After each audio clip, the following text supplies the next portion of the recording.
आज से हम स्टार्ट कर रहे हैं प्रैक्टिस सेट, यानी प्रीवियस ईयर्स के अंदर एयरफोर्स में जो क्वेश्चन पूछे जा चुके हैं वो क्वेश्चंस मैं आपको आज से स्टार्ट करा रहा हूं।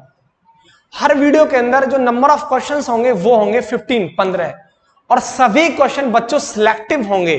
मैं आपको गारंटी देता हूं, आप वो क्वेश्चन लगाइए तो सही, आपके अंदर एक कहते हैं ना कि एक चीज क्रिएट होगी, कॉन्फिडेंस बिल्ड होगा। वो चीजें क्या है? कॉन्फिडेंस। तो आपके अंदर कॉन्फिडेंस बिल्ड होगा। लेवल जो क्वेश्चंस का है वो बिल्कुल बेसिक से स्टार्ट होगा, क्योंकि तुम्हें पता है हमारे हर डिफेंस के एग्जाम के अंदर एक्स और SSR की मैं बात करूं तो एक डायमेंशनल फॉर्मूला या दो आते ही आते हैं। तो मेरा हमेशा से वही मोटिव रहेगा कि जो क्वेश्चन है वो एकदम आपको उसी पैटर्न पर मिले जो आपकी स्क्रीन पर आपको एयरफोर्स एक्स ग्रुप के अंदर 12 से 18 के बीच में दिखेगा। और आई होप इसमें से बहुत सारे क्वेश्चन फंसेंगे भी। तो आप कंप्लीट वीडियो जरूर देखें और आप वीडियो को ज्यादा से ज्यादा लोगों को जरूर शेयर करें, ठीक है। तो मैं आपको बता चुका हूं कि आपको हर वीडियो के अंदर 15 क्वेश्चंस मिलेंगे और रेगुलर आपके लिए वीडियोस आएंगी, ठीक है। तो स्टार्ट करते हैं आज का अपना प्रैक्टिस सेट। अब देखो, सबसे पहला क्वेश्चन आपकी स्क्रीन पे, क्वेश्चन क्या बोल रहा है? सबसे पहला क्वेश्चन बोल रहा है कि the dimensional formula of electric flux, यानी वैद्युत फ्लक्स का विमीय सूत्र क्या होगा। और यह क्वेश्चन एयरफोर्स के एग्जाम में आ चुका है, ठीक है। तो देखो, फ्लक्स का फॉर्मूला होगा इलेक्ट्रिक फ्लक्स का, ये होगा फाई ई बराबर ई डॉट ए। बच्चों ई यहां पे क्या है? इलेक्ट्रिक फील्ड यानी वैद्युत क्षेत्र, और ए क्या है? एरिया वेक्टर, ठीक है। अब इलेक्ट्रिक फील्ड का फॉर्मूला क्या होता है? इलेक्ट्रिक फील्ड का फॉर्मूला होता है एफ अपॉन क्यू। और हमें पता है फोर्स का डायमेंशनल फॉर्मूला क्या होता है? M L T minus two upon Q का क्या होता है? A T. अब टी अगर ऊपर जाएगा तो क्या हो जाएगा? टी माइनस थ्री, तो ये हो जाएगा M L T minus three, और ए ऊपर जाएगा तो क्या बन जाएगा? A minus one. तो ये हमारे पास आ गया इलेक्ट्रिक फील्ड का डायमेंशनल फॉर्मूला। अब हमें इस एरिया का निकालना है। एरिया का क्या हो जाएगा? L square. अब आप एक बात देखो, अगर इसके अंदर आप एल स्क्वायर का मल्टीप्लाई करोगे तो क्या बन जाएगा? ये एल और एल स्क्वायर एल क्यूब, तो सीधा सीधा क्या बन के आ गया? M L cube T minus three A minus one.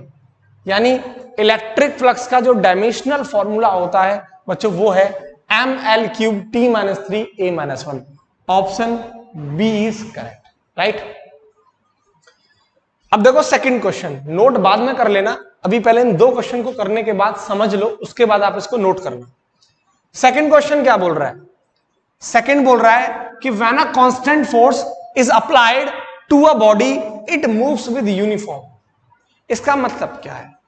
किसी पिंड पर नियत बल लगाने पर वह एक समान से चलेगी। देखो, जैसे मेरे पास ये एक बॉडी है, ठीक है, ये कोई कार है, बक्सा है, बॉडी है। अगर मैं इस बॉडी पर कांस्टेंट फोर्स लगाऊं, यानी अगर इस बॉडी पर मैं इधर से कांस्टेंट फोर्स लगाऊं, ठीक है, एक नियत बल लगाऊं, मान के चलो 10 न्यूटन का फोर्स मैं इस पर लगा रहा हूं, एक कांस्टेंट फोर्स में लगा रहा हूं, तो ये बॉडी एक समान वेग से चलेगी, एक समान त्वरण से चलेगी, या एक समान गतिज ऊर्जा से चलेगी, या एक समान मोमेंटम संवेग से चलेगी, ये हमसे पूछ रहा है, ठीक है। तो बच्चों सिंपल सा केस है, जब हम किसी बॉडी पर फोर्स लगाते हैं तो उस फोर्स का फॉर्मूला क्या होता है? एम इंटू ए। अब हमें पता है ये फोर्स हमारा कैसा है? कांस्टेंट फोर्स है। तो फोर्स कैसा है हमारा? Constant force. मास कहां जाएगा? नीचे, बराबर क्या आ गया? एक्सेलरेशन। ध्यान से देखना, मास भी बच्चों हमारा क्या होता है? फिक्स होता है, मास चेंज नहीं होता। मास हर बॉडी का फिक्स रहता है, कांस्टेंट रहता है, नियत रहता है। तो बच्चों मास भी क्या होगा? Constant. Mass constant, force constant, इन दोनों को डिवाइड करोगे तो क्या निकल के आएगा? कांस्टेंट। तो एक्सेलरेशन बच्चे यहां निकल के क्या आ जाएगा? कांस्टेंट। यानी इसका आंसर क्या होगा? एक्सेलरेशन।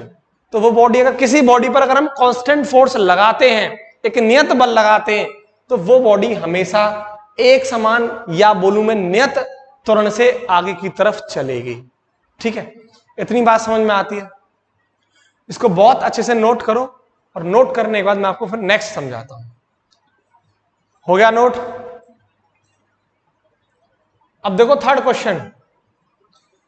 क्वेश्चन क्या बोल रहा है कि two balls of different masses have same kinetic energy, यानी कोई दो बॉल है, एक बॉल ए है और एक बॉल है बी, जिनके मास अलग अलग हैं। मान के चलो इस बॉल का मास है m1 और इस बॉल का मास है m2, द्रव्यमान m1 m2, बट इन दोनों की काइनेटिक एनर्जी यानी गतिज ऊर्जा दोनों की क्या है, सेम। अगर इसकी भी E है और इसकी भी क्या है E, तो हमसे बोल रहा है कि then the higher momentum of the ball will be, किस गेंद का सबसे ज्यादा संवेग होगा। मान के चलो इसका मोमेंटम P1 है और इसका मोमेंटम P2 है, संवेग P1 है और संवेग P2 है, तो अब किस बॉल का, इस बॉल का कि इस बॉल का ज्यादा होगा। ऑप्शन बोल रहा है कि हल्की वाली बॉल का मोमेंटम ज्यादा होगा, या हैवी बॉल का मोमेंटम ज्यादा होगा, या दोनों इक्वल मासेस की हैं, दोनों बराबर द्रव्यमान की होंगी, उनका ज्यादा होगा, या इनमें से कोई नहीं, नन ऑफ द अबव। ठीक है, अब देखो यहां क्या पूछ रहा है, लॉजिकली सोचो, मास द्रव्यमान, एनर्जी काइनेटिक एनर्जी गतिज ऊर्जा, मोमेंटम संवेग। अब इन तीनों का ऐसा कौन सा रिलेशन है जिससे मैं इस क्वेश्चन को जज कर सकूं। अब देखो मेरे पास क्या था कि एक रिलेशन हुआ करता है, काइनेटिक एनर्जी बराबर p²/2m। देखो एनर्जी, काइनेटिक एनर्जी, मोमेंटम और मास, आ गया क्या रिलेशन। अबे आता कहां से वो भी देख लो आप। काइनेटिक एनर्जी का बच्चे फॉर्मूला क्या होता है गतिज ऊर्जा का, 12mv²। एक बार मास का ऊपर मल्टीप्लाई और एक बार नीचे डिवाइड कर दो, तो ये बच्चे क्या बन जाएगा, m और m क्या बन जाएगा, 12m² v²/m। और हमें पता है p बराबर क्या होता है mb, तो ये क्या हो जाएगा p², तो ये आ जाएगा p²/2m। ये रिलेशन यहां से निकलता है। ठीक है, अब देखो ऐसे केस में काम करते हैं, अगर मैं इनका क्रॉस मल्टीप्लाई कर देता हूं तो क्या कंडीशन बन जाएगी, p² बराबर 2me, काइनेटिक एनर्जी को मैंने बोल दिया E, और p बराबर क्या आ जाएगा √2me। ये हमारे पास रिलेशन निकल के आ गया। ठीक है, मास, काइनेटिक एनर्जी और मोमेंटम का। बट इस सवाल के अंदर क्या दे रखा है कि एनर्जी दोनों बॉल की सेम है, काइनेटिक एनर्जी दोनों बॉल की क्या है, सेम। तो अगर काइनेटिक एनर्जी सेम है तो मोमेंटम पर उसका कोई फर्क नहीं पड़ेगा, क्योंकि उन दोनों के लिए कांस्टेंट है, सेम है। अच्छा, लेकिन मासेस दोनों के अलग अलग हैं और दो भी क्या है, कांस्टेंट, तो सीधा सीधा मोमेंटम क्या हो जाएगा, √m के डायरेक्टली प्रोपोर्शनल होगा कि नहीं होगा, बिल्कुल होगा। यानी जिस बॉल का मास ज्यादा होगा उस बॉल का मोमेंटम ज्यादा होगा। ये रिलेशन हमें ये बता रहा है कि जिस बॉल का मास ज्यादा होगा, द्रव्यमान ज्यादा होगा, उस बॉल का मोमेंटम भी ज्यादा होगा, और जिस बॉल का द्रव्यमान कम होगा उस बॉल का मोमेंटम भी कम होगा। तो सीधी सी बात है, जो बॉल का मास ज्यादा, मतलब जो बॉल भारी होगी, हैवी होगी, उसका संवेग ज्यादा होगा। तो इसका आंसर क्या होगा, किसका मोमेंटम ज्यादा होगा, हैवी का, दैट इज भारी। तो आपका ऑप्शन इसका होगा बी इज करेक्ट। ठीक है, अब देखो नेक्स्ट क्वेश्चन 4 क्या बोल रहा है कि the amount that remains constant in the adiabatic process. ये छोटा सा सवाल दिख रहा है, लेकिन ये भी एयरफोर्स में पूछा जा चुका है, और एडियाबैटिक पर तो कई बार क्वेश्चन बने भी हैं। ठीक है, तो the amount that remains constant in the adiabatic process, यानी रुद्धोष्म प्रक्रम के अंदर क्या चीज कांस्टेंट रहती है, एडियाबैटिक प्रोसेस के अंदर क्या चीज नियत रहती है। तो बच्चों ऑप्शन है इसमें टेम्परेचर, प्रेशर, हीट और वॉल्यूम। जब भी एडियाबैटिक की बात होती है, एडियाबैटिक का मतलब होता है हीट, ध्यान रखना। तो ऐसे केस में हीट कांस्टेंट रहता है, क्लियर है। तो एडियाबैटिक प्रोसेस के अंदर हीट कांस्टेंट रहता है। गलती से इसका आंसर आप टेम्परेचर मत कर देना। ठीक है, टेम्परेचर कांस्टेंट कहां रहता है, आइसोथर्मल प्रोसेस के अंदर। सुन लो, मैं लिख देता हूं, यहां देख लो, आइसोथर्मल प्रोसेस के अंदर, आइसोथर्मल हिंदी में बोलते हैं इसको समतापीय प्रक्रम, आइसोथर्मल प्रोसेस।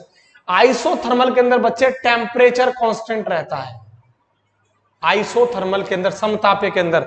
लेकिन एडियाबैटिक के अंदर क्या रहता है, हीट, ऊष्मा कांस्टेंट रहती है। तो दोनों चीजें क्लियर है, तो गलती से इसका आंसर आप टेम्परेचर मत लगा देना। टेम्परेचर के केस में क्या होगा, आइसोथर्मल प्रोसेस, और हीट के केस में क्या होगा, एडियाबैटिक प्रोसेस। ठीक है, इसको अच्छे से नोट करो, क्वेश्चन अपने आप गायब हो जाएगा। ठीक है, हो गया नोट। अब देखो क्वेश्चन नंबर 5। क्वेश्चन क्या बोल रहा है, two vector A and B such that A plus B equal to C and A square plus B square equal to C square. और इनमें से कौन सा ऑप्शन सही है? ऑप्शन दे रखा है सबसे पहला कि ऑप्शन ए कि A vector is parallel to B vector. Parallel को हिंदी में बोलते हैं समांतर। ऑप्शन बी दे रखा है कि A is perpendicular to V vector, यानी ए वेक्टर क्या है? वी वेक्टर के लंबवत है। और सी ऑप्शन क्या दे रखा है कि इन दोनों वेक्टर्स का मैग्नीट्यूड इक्वल है, बराबर है। मैग्नीट्यूड को हिंदी में बोलते हैं परिमाण, ठीक है। ऑप्शन डी दे रखा है कि बी वेक्टर ए के पैरेलल है, बी वेक्टर ए वेक्टर के पैरेलल है यानी समांतर है। ये आपको ऑप्शन दे रखे हैं। तो बच्चों कंडीशन गिवन है कि दो वेक्टर है ए और बी, अब इन दोनों का सम सी के बराबर है और ए स्क्वायर और बी स्क्वायर का सम सी स्क्वायर के बराबर है। ऐसे क्वेश्चन को कैसे करते हैं देखो ध्यान से। आप एक काम करो, इस वैल्यू को उठाओ और a plus B equal to C. आप इसका एक काम करो, मॉड का स्क्वायर कर दो। अगर मॉड का स्क्वायर करोगे तो इस कंडीशन को फॉलो कर जाएगा।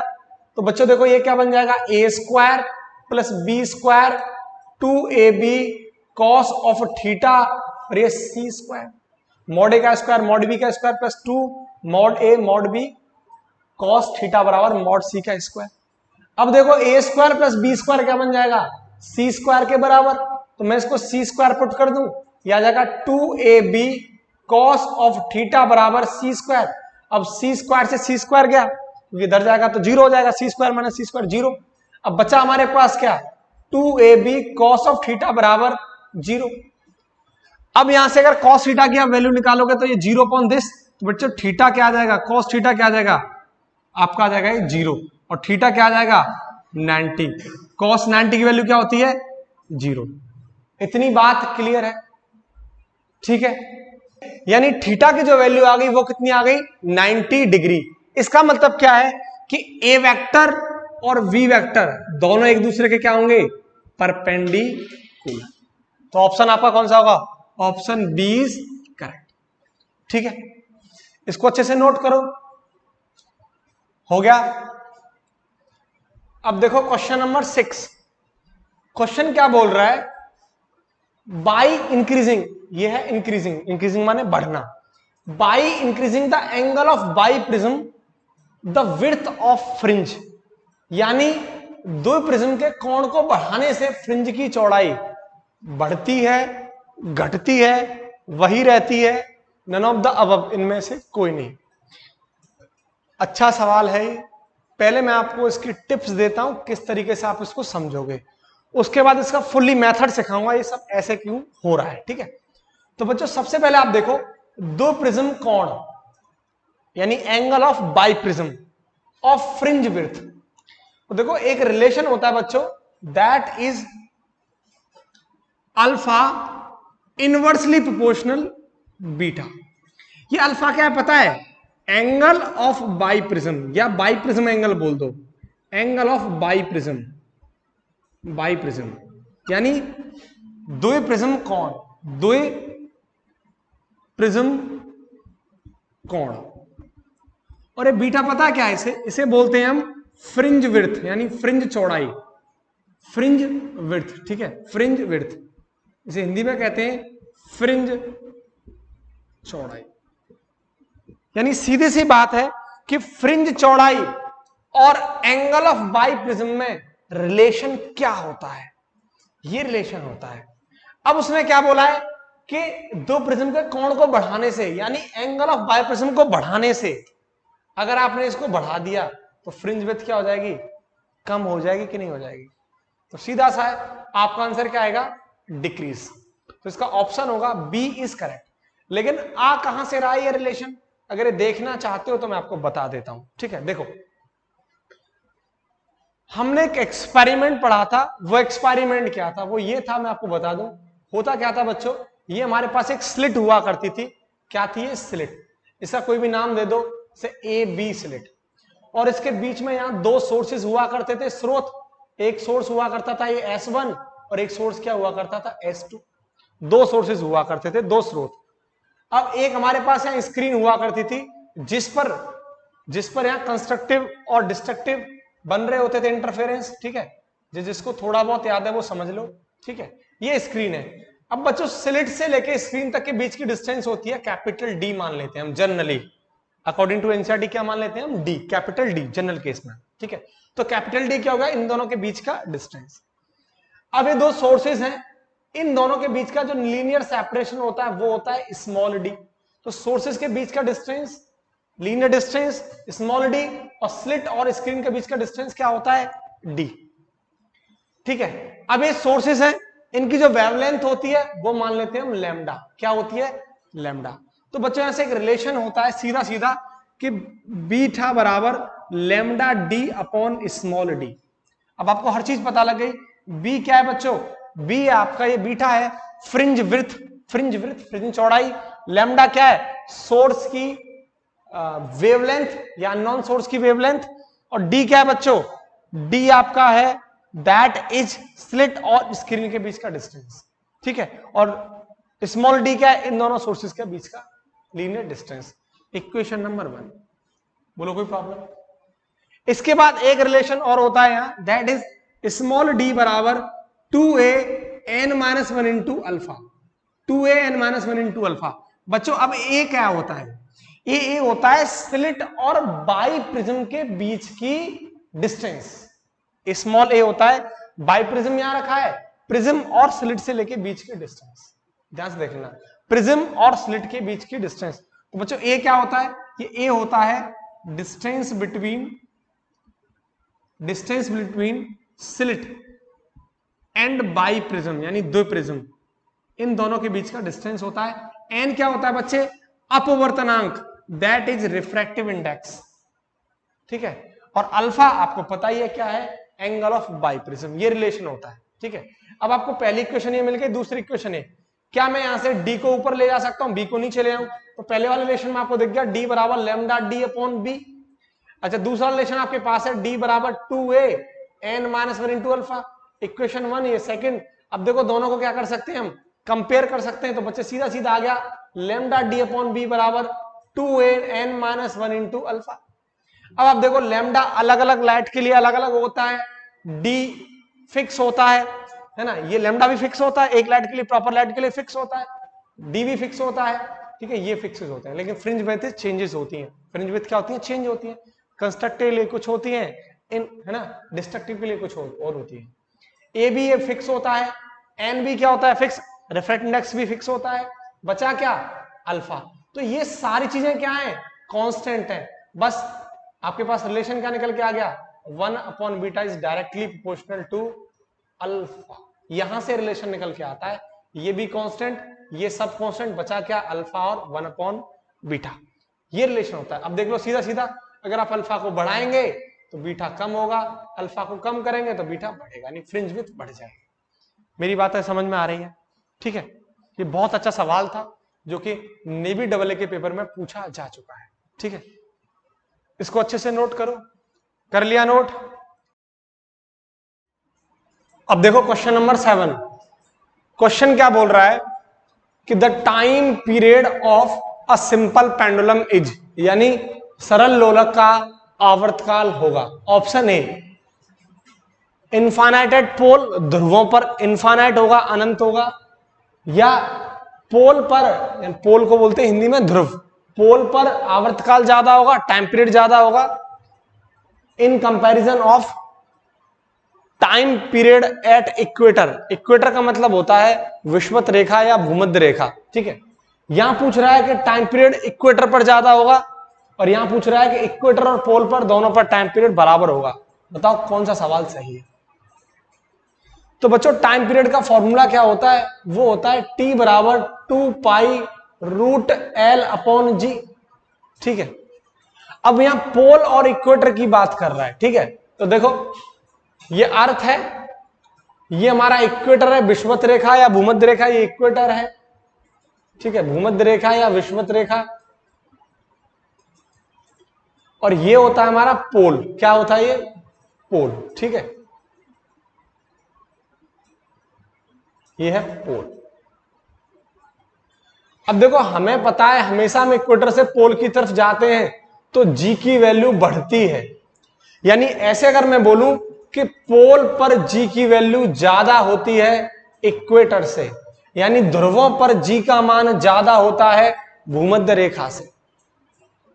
ठीक है, अब देखो जहां जी की वैल्यू ज्यादा होगी वहां टी क्या होगा, कम। सीधा सीधा आपको टी का जी के साथ क्या रिलेशन दिख रहा है, जहां जी का मान ज्यादा होगा वहां टी का मान कम होगा, या जहां जी का मान कम होगा वहां टी का मान ज्यादा होगा। अब देखो पोल पर जी की वैल्यू ज्यादा है तो टाइम पीरियड पोल पर क्या होगा, कम। तो ज्यादा कहां होगा, इक्वेटर पर, क्योंकि जी की वैल्यू कम कहां है, इक्वेटर पर, तो टाइम पीरियड कहां होगा ज्यादा, इक्वेटर पर। बात समझ में आ रही है, जी की वैल्यू कम है इक्वेटर पर तो टाइम पीरियड क्या हो जाएगा, ज्यादा। तो बच्चों ऑप्शन आपका होगा option C is correct, equator पर टाइम पीरियड ज्यादा होगा पोल के टाइम पीरियड से। ठीक है, बात समझ में आ रही है। अब देखो क्वेश्चन 8, देखो क्वेश्चन बोल रहा है controller rods in nuclear reactor are made of, नाभिकीय रिएक्टर में कंट्रोलर छड़ें बनी होती हैं। अब बच्चों कंट्रोलर रॉड्स होती क्या है, पहले ये बात समझने की कोशिश करो। आपके सामने एक पिक्चर आएगी, इसको देखो, ये जो पिक्चर आपको दिख रही है ये कंट्रोलर रॉड्स की है। ठीक है, देख ली। अब देखो एक्चुअल में कंट्रोलर रॉड्स का काम क्या होता है बच्चों, कंट्रोलर रॉड्स का काम होता है, इनका काम होता है control the fission rate of uranium.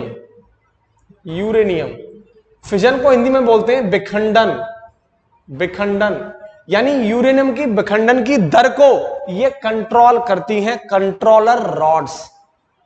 Controller जो छड़ हैं उनका काम क्या होता है, यूरेनियम के विखंडन की दर को कंट्रोल करना, उनके फिजन रेट को कंट्रोल करती हैं। ठीक है, अब इन रॉड्स के अंदर, कंट्रोल रॉड्स के अंदर कुछ केमिकल एलिमेंट्स होते हैं।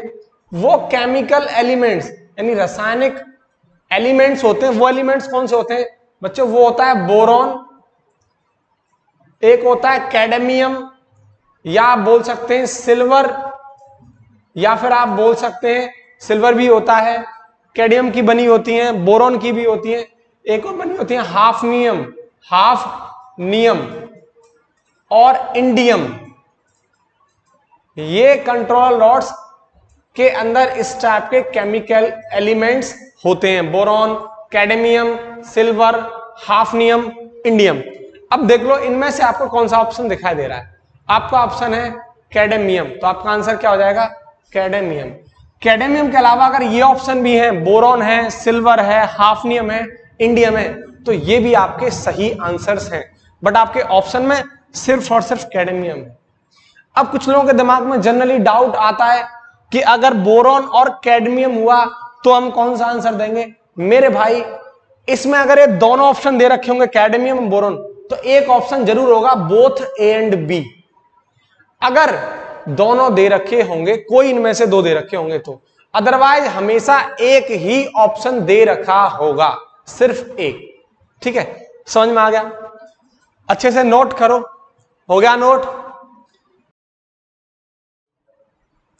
अब देखो क्वेश्चन नंबर 9, क्वेश्चन बोल रहा है कि the ratio of root mean square value and peak value of the AC. Root mean square को हिंदी में कहते हैं वर्ग माध्य मूल, और पीक वैल्यू को बोलते हैं शिखर मान यानी मैक्सिमम वैल्यू, अधिकतम मान। अब इन दोनों का अनुपात बताना है, रेशियो में बताना है। यह भी क्वेश्चन एग्जाम में पूछा जा चुका है और आसान सवाल है। देखो रूट मीन स्क्वायर वैल्यू यानी वर्ग माध्य मूल का मान, दैट इज IRMS। ये होता है बच्चे I0 अपॉन √2, और I0 जो है ये, इसको ही बोलते हैं हम पीक वैल्यू या मैक्सिमम वैल्यू। इसी को बोलते हैं पीक वैल्यू यानी शिखर मान या अधिकतम मान, मैक्सिमम वैल्यू। अब इन दोनों का रेशियो निकलवा रहा है, तो I0 को इधर ले आऊंगा मैं, तो क्या कंडीशन बन जाएगी, IRMS अपॉन I0 बराबर 1 अपॉन √2। तो इन दोनों का अनुपात क्या आ जाएगा, 1:2 यानी 1/√2। ठीक है, तो आपका ऑप्शन होगा डी इज करेक्ट।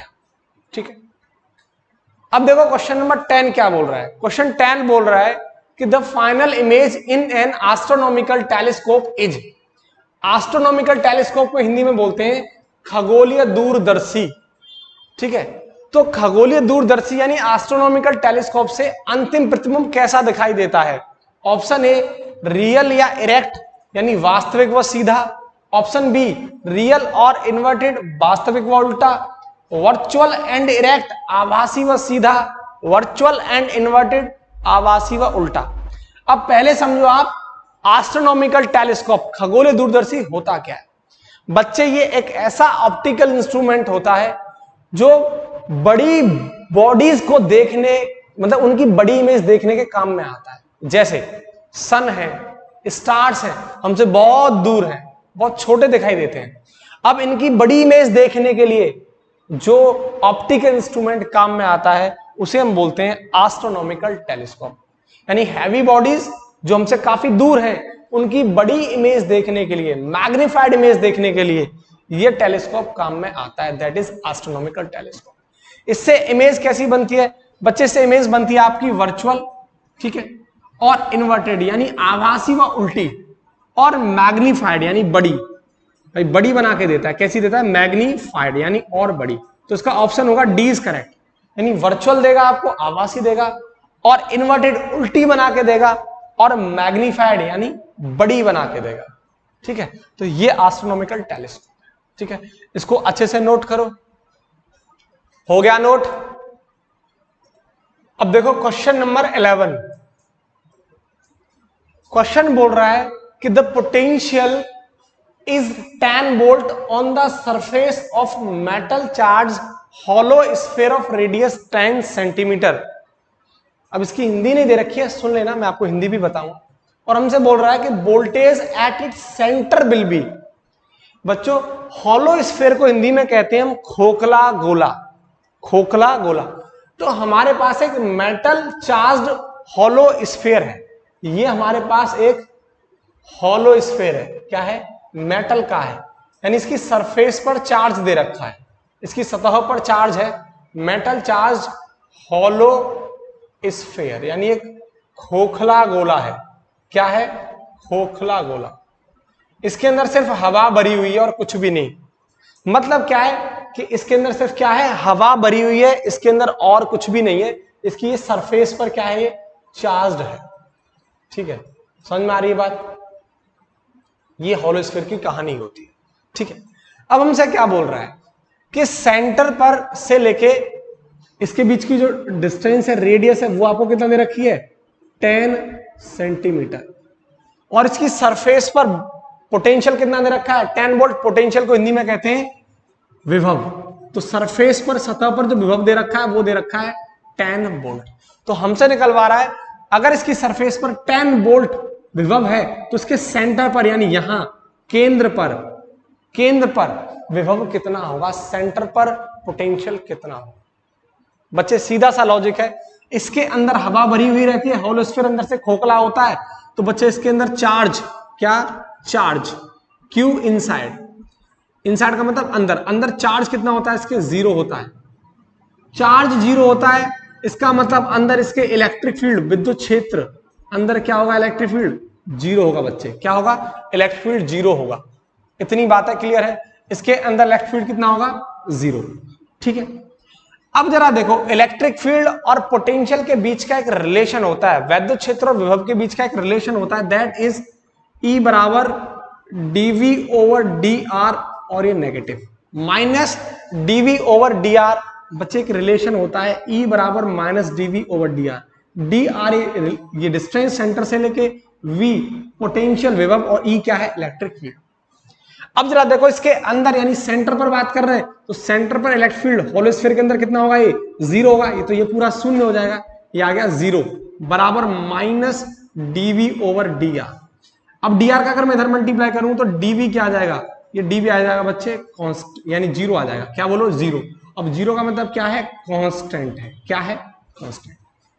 मतलब इस बात का मतलब क्या है बच्चे? इस बात का मतलब है कि जो पोटेंशियल है वो नियत होगा, कांस्टेंट होगा।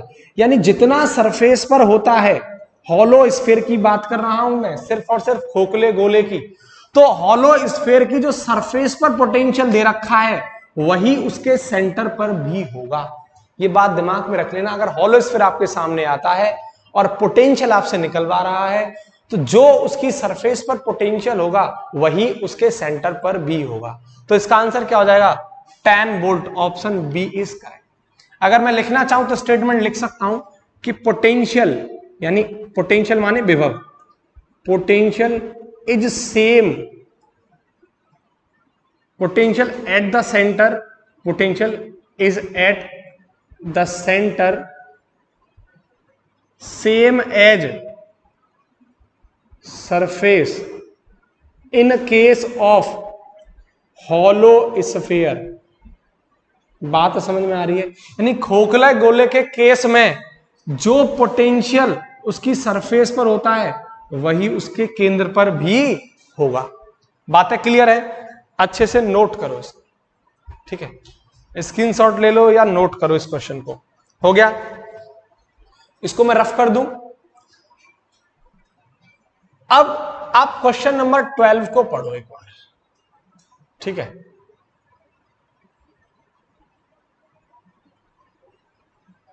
ये अच्छा सवाल है, क्वेश्चन नंबर 12।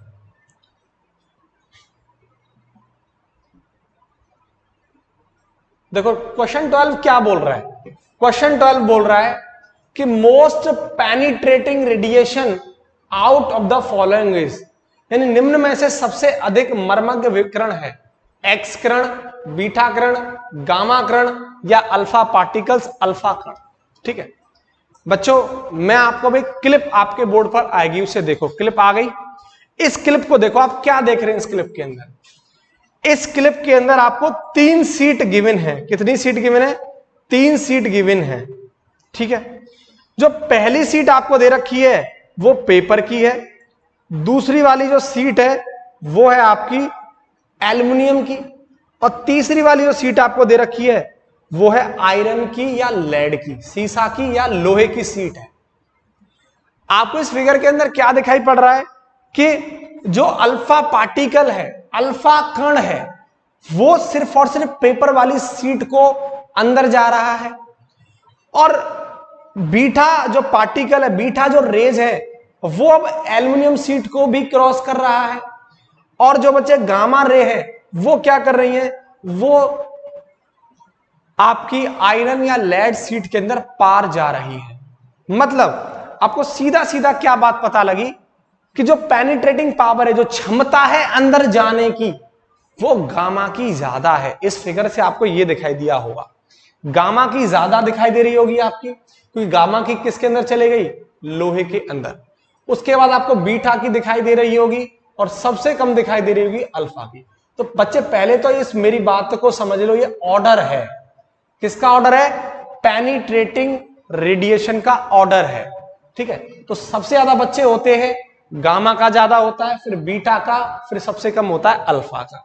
ठीक है, अच्छा अब आपको ऑप्शन में आओ जरा, किसका सबसे ज्यादा पूछ रहा है इनमें? तो आपका आंसर क्या हो जाएगा? Gamma rays. अगर गामा ऑप्शन में नहीं होता उसके बाद क्या होता? बीटा, बीटा नहीं होता तो उसके बाद ऑप्शन में क्या होता? अल्फा। Got it? ये क्या है आपका? ये आपका ऑर्डर है, इंक्रीजिंग ऑर्डर है ना, ऑर्डर है, order of penetrating power. Penetrating power, अंदर जाने की जो क्षमता है वो किसकी ज्यादा होगी, उसका क्या है? ऑर्डर है। अगर यहां से मैं आपको एक सवाल और दूं, अभी यहीं बता देता हूं एक सवाल और, कि बच्चे गामा पर चार्ज कितना होता है, अल्फा पर चार्ज कितना होता है, और बीटा पर चार्ज कितना होता है? देखो बच्चे, जो अल्फा होता है, अल्फा पर जो चार्ज होता है वो पॉजिटिव होता है। क्या होता है? धनात्मक आवेश होता है। ध्यान से सुन लेना।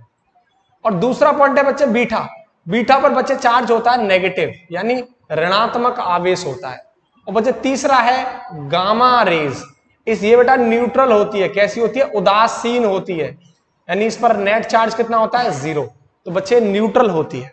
तो अल्फा पर पॉजिटिव, बीटा पर नेगेटिव, और गामा पर न्यूट्रल होता है। मोस्ट पेनिट्रेटिंग पावर गामा की, उससे कम बीटा की, और सबसे कम अल्फा की होती है। आई होप तुम्हें बेहतर तरीके से समझ में आ रहा होगा। देखो मेरे पास डिजिटल बोर्ड नहीं है, लेकिन फिर भी मैं आपको बहुत अच्छे से जितनी भी क्लिप हो पाती हैं, चाहे ये प्रैक्टिस सेट हो, चाहे जितनी भी आपके लेक्चर्स आते हैं वहां मैं आपको क्लिप लेके आता हूं। ठीक है, बस प्लीज आपसे एक रिक्वेस्ट है, आपको करना क्या है, वीडियो को आपको ज्यादा से ज्यादा लोगों को शेयर करना है, ताकि कंटेंट जो मैं आपको दे रहा हूं बहुत वैल्यूएबल है, बहुत अच्छा है, बहुत मेहनत हो रही है इसके पीछे, तो और लोगों तक भी पहुंचे। इस चीज को जरूर नोटिस कर लेना, आप इसको जरूर शेयर करें। ठीक है, तो इसको नोट कर लो, इसके बाद आगे की चीजें मैं आपको एक्सप्लेन करता हूं। हो गया नोट? अब देखो क्वेश्चन नंबर 13 एंड 14। क्वेश्चन 13 क्या बोल रहा है कि the cathode rays can be deflected by, यानी कैथोड किरणें विक्षेपित हो सकती हैं ओनली इलेक्ट्रिक फील्ड, यानी केवल वैद्युत क्षेत्र द्वारा, ओनली मैग्नेटिक फील्ड, केवल चुंबकीय क्षेत्र द्वारा, both electric field and magnetic field, दोनों वैद्युत क्षेत्र तथा चुंबकीय क्षेत्र से, नो फील्ड, किसी भी क्षेत्र से नहीं। ये मैं ऑप्शन दे रखे। दो बच्चों ध्यान रखना, ये थियोरेटिकल क्वेश्चन है कि जो कैथोड रेज होती हैं वो हमेशा इलेक्ट्रिक फील्ड यानी वैद्युत क्षेत्र और मैग्नेटिक फील्ड यानी चुंबकीय क्षेत्र दोनों से डिफ्लेक्टेड यानी विक्षेपित हो जाती हैं। ठीक है, तो इसका आंसर होगा इलेक्ट्रिक फील्ड और मैग्नेटिक फील्ड। ठीक है, आगे देखो क्वेश्चन नंबर 14। क्वेश्चन 14 बोल रहा है कि प्रिज्म का विचलन सबसे कम होता है, यानी डेविएशन ऑफ प्रिज्म, विचलन को इंग्लिश में बोलते हैं डेविएशन और प्रिज्म तो प्रिज्म है। ठीक है, तो इसमें से किस कलर का सबसे कम डेविएशन होगा, ये हमसे निकलवा रहा है, सबसे कम विचलन किसका होगा। तो बच्चों देखो हमें पता है हमारे पास कलर होते हैं विव, ग्योर, violet, indigo, blue, green, yellow, orange और रेड। अब सबसे ज्यादा जो कलर डेविएट होता है वो होता है वायलेट, यानी इसका डेविएशन एंगल सबसे ज्यादा होता है, और सबसे कम किसका होता है, डेविएशन एंगल आर का। इसलिए तो हमेशा ट्रेन के अंदर लाल पट्टी का यूज किया जाता है, क्योंकि बहुत दूर तक दिखाई देती है, वो डेविएशन नहीं होता, कलर बिखरता नहीं है। तो सबसे ज्यादा वायलेट होता है और सबसे कम रेड होता है। तो इसका आंसर है सबसे कम डेविएट कौन होता है, लाल रंग, रेड कलर। तो आपका ऑप्शन क्या होगा, ऑप्शन बी इज करेक्ट। अगर ऑर्डर लिखना चाहो तो देखो सबसे ज्यादा इसका होगा वायलेट का सबसे ज्यादा, उसके बाद इंडिगो का, फिर ब्लू का, फिर ग्रीन का, फिर येलो का, फिर ऑरेंज का, और सबसे कम होता है रेड का। ठीक है, तो डेविएशन एंगल लिखना चाहोगे तो लिख सकते हैं हमें आई और ब्लू और ग्रीन और येलो और ऑरेंज और रेड। ये आपका ऑर्डर होता है डेविएशन का। ठीक है, घटते हुए क्रम में सबसे ज्यादा, फिर कम, फिर कम, फिर कम, फिर कम, फिर कम, सबसे कम। ठीक है, तो नोट कर लो, इसके बाद आपको नेक्स्ट क्वेश्चन दे। हो गया नोट? अब देखो क्वेश्चन नंबर 15 और 16। क्वेश्चन बोल रहा है 15 कि इन ईएम वेव्स यानी इलेक्ट्रोमैग्नेटिक वेव्स, हिंदी में कहते हैं वैद्युत चुंबकीय तरंगें, the phase difference between electric field and magnetic field vector E and B is, यानी वैद्युत चुंबकीय तरंगों में वैद्युत व चुंबकीय क्षेत्र सदिश ई व बी के बीच कलांतर होगा। तो बच्चों देखो 0 होगा, 180 डिग्री होगा, कि 90 होगा, कि 360 डिग्री होगा, ये हमसे पूछ रहा है। ठीक है, अब देखो आपके सामने एक फिगर आएगा, पहले उस फिगर को आप देखो, एक क्लिप आएगी, उस क्लिप को देखो। क्लिप आ गई, इस क्लिप के अंदर आप क्या देख रहे हैं, आप क्या देख रहे हो, जो इलेक्ट्रिक फील्ड है और मैग्नेटिक फील्ड वेक्टर है ये एक दूसरे के परपेंडिकुलर हैं। देखो आप एक दूसरे के क्या है, परपेंडिकुलर। इलेक्ट्रिक फील्ड ऊपर की तरफ जा रहा है, ठीक है, और मैग्नेटिक फील्ड इधर से उधर जा रहा है। ठीक है, तो लेकिन है एक्चुअल में क्या, ये एक दूसरे के परपेंडिकुलर। बात समझ में आ गई? ये क्लिप क्लियर है? देखो, तो इसका मतलब क्या होगा, इलेक्ट्रिक फील्ड और मैग्नेटिक फील्ड के बीच में जो फेज डिफरेंस होगा, जो फेज डिफरेंस होगा, कलांतर होगा, वो कितना होगा, 90 डिग्री। ठीक है, तो इलेक्ट्रिक फील्ड और मैग्नेटिक फील्ड दोनों एक दूसरे के क्या होंगे, परपेंडिकुलर होंगे। बात समझ में आ रही है? ठीक है, तो ये तो क्लिप से आपको क्लियर हो गया होगा। अब देखो 16 क्वेश्चन क्या बोल रहा है कि unit of magnetic flux is, यानी चुंबकीय फ्लक्स की इकाई है। ऑप्शन आपको दे रखा है वीवर, फैराडे, हेनरी और एम्पियर। इस क्वेश्चन को ध्यान से देखना, ठीक है। देखो बच्चों, मैग्नेटिक फ्लक्स की जो यूनिट यानी जो फॉर्मूला होता है वो होता है बी डॉट ए। बी यहां पे क्या होता है? मैग्नेटिक फील्ड यानी चुंबकीय क्षेत्र, और ए क्या होता है? Area vector. अब ये मैग्नेटिक फील्ड की यूनिट क्या निकल के आएगी बच्चे? वो सीधा सीधा आपको पता है कि एफ बराबर क्या होता है? V Q B sine theta, और बी बराबर क्या हो जाएगा? F upon Q B. अब हमें पता है फोर्स की यूनिट क्या होती है? न्यूटन। चार्ज की क्या होती है? कूलाम। और वेलोसिटी बच्चे वी क्या होता है? वेलोसिटी ऑफ पार्टिकल, कण का वेग। तो इसका क्या हो जाएगा? Metre upon second.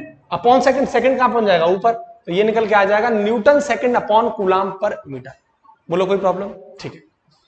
अब ये आ गई मैग्नेटिक फील्ड की। अब यहां पुट कर दूंगा एरिया की, मीटर स्क्वायर हो जाएगी। तो जरा देखो, ये आ गई न्यूटन अपॉन कूलाम मीटर, ये into second into metre square. और एक मीटर से मीटर गया, बचा क्या? सीधा सीधा newton upon coulomb into metre second. ये हमारे पास मैग्नेटिक फ्लक्स की यूनिट निकल के आ गई, newton upon coulomb into metre पर सेकंड।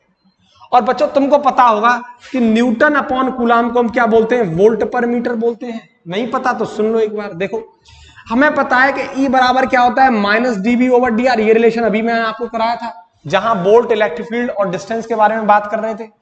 अब जरा देखो, इलेक्ट्रिक फील्ड का फॉर्मूला क्या होता है? F अपॉन Q होता है, और फोर्स का हो गया न्यूटन, और चार्ज का हो गया कूलाम। तो ये क्या आ जाएगा? न्यूटन अपॉन कूलाम बराबर वोल्ट पर मीटर। अब जरा देखो, वोल्ट पर मीटर बराबर आ गया, नहीं आ गया न्यूटन पर कूलाम? अगर यहां से मैं सिर्फ वोल्ट की वैल्यू निकालूं, इस वोल्ट की, तो क्या निकल के आ जाएगा? क्रॉस मल्टीप्लाई कर दो, V बराबर आ जाएगा newton upon coulomb into metre.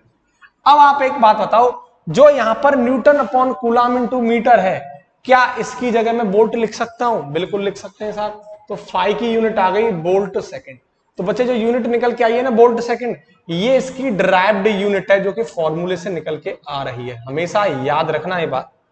आपको ऑप्शन इस फॉर्म में भी दे सकता है, जो कि इसमें नहीं दिए, ऐसा भी आ सकता है, वोल्ट सेकंड। ठीक है, वोल्ट सेकंड। तो मैग्नेटिक फ्लक्स की जो प्रैक्टिकल यूनिट है, जो डिराइव्ड यूनिट है, वो क्या है? Volt second. अब आओ इस क्वेश्चन में। देखो, होता क्या है कि जो मैग्नेटिक फ्लक्स है, इसकी जो SI यूनिट है बच्चे, क्या है? SI यूनिट वो होती है इसकी वीवर। क्या होती है? वीवर। तो आपका आंसर तो इसका वीवर है। SI यूनिट लिख लेना, SI यूनिट, यूनिट नहीं SI यूनिट। SI यूनिट पूछ रहा है तो वीवर होती है। और देखो बच्चों, CGS यूनिट क्या होती है वो भी मैं तुम्हें बता देता हूं, वो होती है मैक्सवेल। क्या होती है? मैक्सवेल। एक सवाल से तुम्हारे कई क्वेश्चन हिट कर आ रहा हूं मैं। तो CGS यूनिट कितनी होगी? मैक्सवेल। अब जरा एक बात देखो, मैक्सवेल और वीवर में क्या रिलेशन होता है बेटा? वो होता है 1 मैक्सवेल बराबर 10⁻⁻8 वीवर। वीवर को WV से भी रिप्रेजेंट करते हैं, ठीक है। तो 1 मैक्सवेल बराबर 10⁻⁻8 वीवर, ठीक है। इतनी बातें क्लियर है? 1 मैक्सवेल बराबर 10⁻⁻8 वीवर, ठीक है। तो आपका आंसर इसमें क्या होगा? SI यूनिट पूछ रहा है तो वीवर होता, और CGS पूछता तो मैक्सवेल होता, जो कि ऑप्शन के अंदर नहीं है। रिलेशन पूछता तो आप लिख देते 10⁻⁻8 वीवर। आपसे अगर प्रैक्टिकली ड्राइव्ड यूनिट पूछता, वोल्ट सेकंड इस फॉर्म में दे रखा होता, तो आपका आंसर वोल्ट सेकंड होता, ठीक है। नोट करो, मैं आपको जो प्रैक्टिस सेट करा रहा हूं उसके अंदर डेली कम से कम 15 क्वेश्चन आपके प्रैक्टिस सेट के अंदर होंगे, ठीक है। करना कि आपको वीडियो को आपको ज्यादा से ज्यादा शेयर करना है, ताकि ये और बच्चों तक पहुंचे और भी इसका बेनिफिट उठा सकें। रेगुलर आपको वीडियोस मिलती रहेंगी, ठीक है।